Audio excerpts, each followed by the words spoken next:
International financial institution जो आपकी policies को इफेक्ट कर रहे हैं।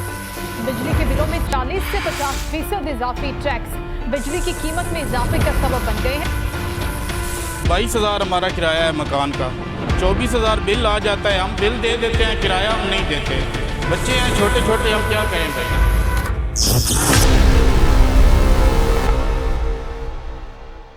Electricity, the lifeblood of modern society. But in Pakistan, it has become a source of immense burden, especially for the lower and middle class.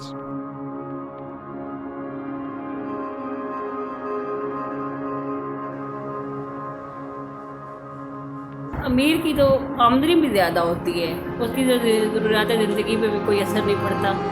और गरीब बंदा जो होता है वो अगर बिल ज़्यादा पे कर देता है तो उससे ये होता है कि उसकी ज़रूरियात ज़िंदगी पे बुरे असरात पड़ते हैं। तो इससे हम तो इससे, लेकिन हमारे साथ काम करने वाले लोग हैं वो भी इसके तिसके रह गए हैं। जैसे जनाब वाला हमारा बिल इतना आया है बिजली का, 9,000 हमारा मकान का किराया है, 11,500 बिजली का बिल है। हम बहुत मजबूर लोग हैं, गवर्नमेंट को चाहिए हमारा हेल्प करे। भजन देखें कि मैं इधर कार वाश का काम करता हूँ, ठीक है, बिल हमारा 24,000 आ जाता है, हम 1,000-1,200 के मज़दूर हैं। 22,000 हमारा किराया है मकान का, 24,000 बिल आ जाता है, हम बिल दे देते हैं, किराया हम नहीं देते। बच्चे हैं छोटे छोटे, हम क्या करें भाईजान। हमारा भी तो कोई हुकूमत को ख्याल रखना चाहिए ना।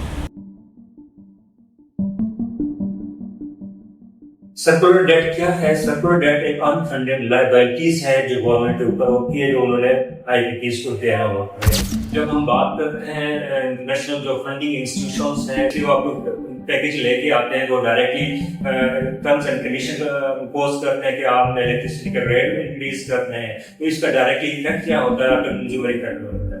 अब कंज्यूमर को इसके इफेक्ट से बचाने के लिए गवर्नमेंट क्या करती है, इसको सब्सिडाइज कर देती है, अपने दूसरे प्रोजेक्ट्स पैसे निकाल के इसमें डाल देती है, नतीजा क्या नहीं करता है, ना सिर्फ का सर्कुलर डेट बनना शुरू हो जाता है, बल्कि आपके जो बेहतर के प्रोजेक्ट है वो भी डिक्लाइन करते हैं।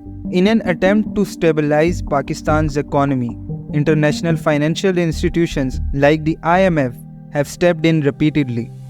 However, their involvement comes with strict conditions, eliminating subsidies, increasing tariffs, and enforcing cost recovery measures. These policies, though intended to reduce debt, have pushed electricity prices to unprecedented levels. या loan आता है IMF की तरफ से, world bank की तरफ से, वो डायरेक्टली इफेक्ट कर रहा होता है आपके इलेक्ट्रिसिटी सेक्टर को, आपके पेट्रोलियम सेक्टर को। क्यों? क्योंकि यहाँ अगर हायर प्राइसेस हो भी गई तो फिर इनकी डिमांड के ऊपर इतना इफेक्ट नहीं पड़ेगा। जब डिमांड के ऊपर इफेक्ट नहीं पड़ता तो डेफिनेटली वो रिटर्न करता है, आपकी रेवेन्यू जनरेट करके देता है। रेवेन्यू जनरेट करने से आपकी अदायगी आसान हो जाती है। तो सोल्यूशन कहाँ पे जाता है? कोई भी इकोनॉमी उस वक्त तक फ्लरिश नहीं कर सकती जब भी उसका सिस्टम एफिशिएंट ना हो।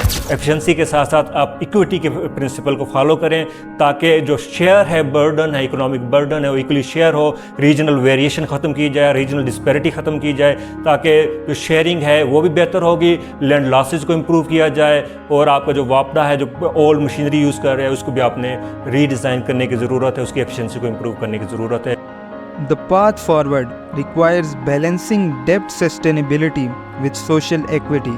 Solutions must include targeted subsidies for the vulnerable, investments in renewable energy, and reforms to reduce inefficiencies and transmission losses.